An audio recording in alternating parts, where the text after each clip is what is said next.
Welcome, Duelist. We are writing a new era of the Yu-Gi-Oh! Trading card game because Yu-Gi-Oh! Genesys has just been announced, and as it was just a few days ago, we're going to discuss a little bit about the rules and maybe some upcoming meta decks or what fun things you can do with your decks. Absolutely. Opportunities and possibilities essentially are free. You can do whatever you want because, first of all, every card except Pendulum and Link monsters are legal. So like even Pot of Greed, Graceful Charity, you could think of even crazier cards, Block Dragon or Dark Bomber, whatever you like. Crazier cards than Pot of Greed, Basti. It's hard to get, for sure. There is a catch to it though, because every card has a point number assigned to it, ranging from 0 to 100.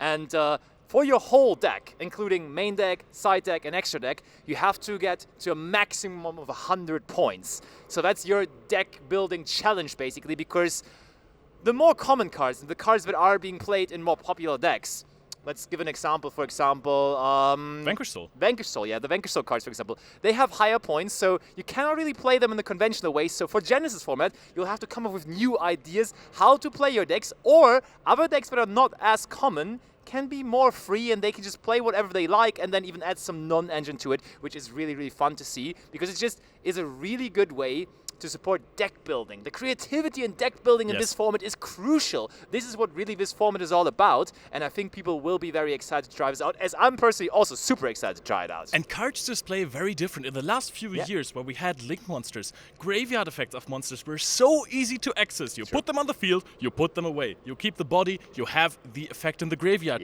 Now I've played some cards like Sangan or Black Witch of the Forest, and then I realized, okay, this was my normal summon, I can't do anything with it.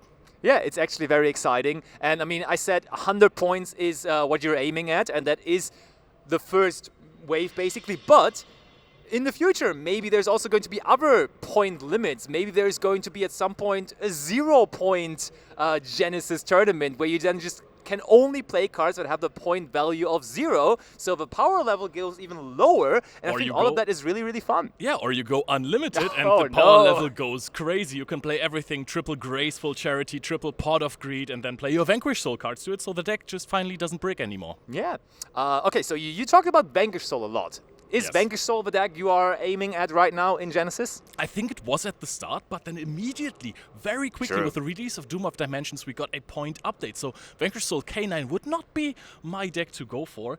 I'm thinking something spicy. I wanted to go really rogue. I played some Gate Guardian deck, which is really cool. I have that with me as well. But I think some niche decks like Red Archfiend Dragons, they could really pop off decks that are combo heavy, that do not need Link monsters. Yeah, I think that might be the way to go. Yeah, absolutely. Like the Synchro strategies, the Fusion strategies, the Exceed strategies that are just solely relying on that, or only have very little Link monsters in them, I think they will definitely be very good, and we will be on the lookout for that. Also, you just said it, the first update for points already was given, and I think also it was announced that there is going to be constant updates for the points, meaning I think they said around monthly, not giving a concrete number yet, but that's good to see because that will mean that the format is going to be very fluent and like very regularly, which is going to have a change in pace. And I'm really looking forward to just see the next couple of adjustments to the list or to the point values. And I think it might just be every month something new up top.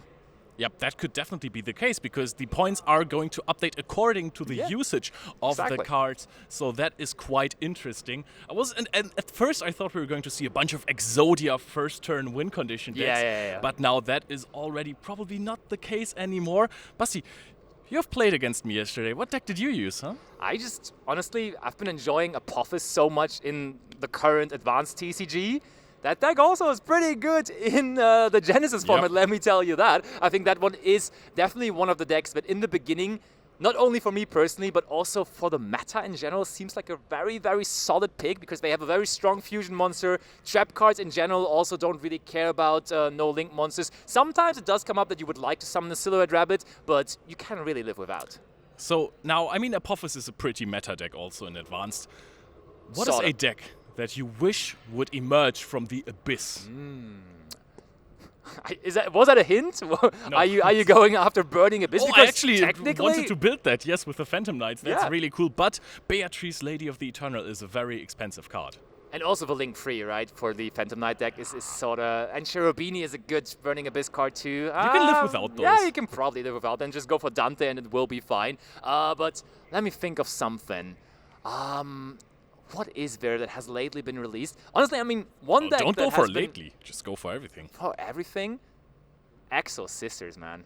I have a special relationship with Exo Sisters. I played it a lot in Master Duel. My goodness. And you can play Dimension Shifter in it. Even though the point value for Dimension Shifter has been raised, you can still absolutely play it. I think none of the Exo Sister cards actually have any point value to it. So, Michaelis, Magnifica, it will be magnificent, that's for sure. Honestly, your deck already sounds better than what I had in mind. I wanted to go for Fire Fist. I want to summon Brotherhood of the Fire Fist Bear again. Just search it with Tenki, even though Tenki, already Fire Formation Tenki, has some points assigned to it. Okay. So maybe that specific deck already has a hit.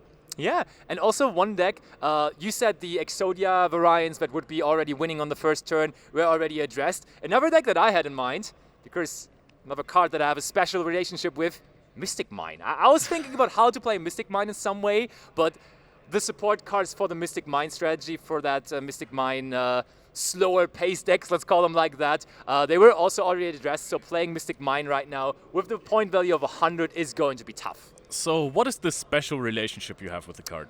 I actually, like, most people don't love the card too much. I do like it quite a bit, though. I think when it was around in the current TCG, it wasn't as bad as people are making it up to be. I know, hot take, but it is what it is. Yeah, you just gotta love your stun cards, which is fair. You can play many of those Floodgate cards in Genesys as well. They just have a high number of points assigned to it, so you can't base your entire strategy around not letting your opponent play. I'm really curious to see how this format is going to play out. Are we going to see newer decks that have just come out in the metagame? Are we going to see older decks rise up? I mean, that's the cool thing, right? Because when you're just doing it yourself and nobody else is really picking up on it, they also addressed it in the article about Genesys, saying, hey, if nobody else finds that idea that you have, and you can just consistently win your tournaments with it, but nobody else picks up on it, you're good to go. Maybe it never gets addressed, and you can just keep on winning because nobody else sees the spies that you are seeing and sees the potential that you are seeing in a specific deck. So I think, again, opportunities are endless. I think that is a great new way to play the Yu-Gi-Oh! Trading card game, and I'm really, really curious on how this will progress, because already there have been announcements that there is going to be bigger tournaments with it as well in the future. There is going to be invitationals at coming YCSs too for this, so I feel like it will be implemented really, really nicely, and it will be a fun but also very, very entertaining way to play the game. I can't wait to cast some of it. I can't wait to play some of it. I have seen people bring out their favorite decks from all time and start playing with it again. And I think that's just a very beautiful thing. So I think we can say that everyone here is just super excited about how this format is going to play out. And we're, for now, going back to the live coverage of the Yu-Gi-Oh! Championship Series in Lille.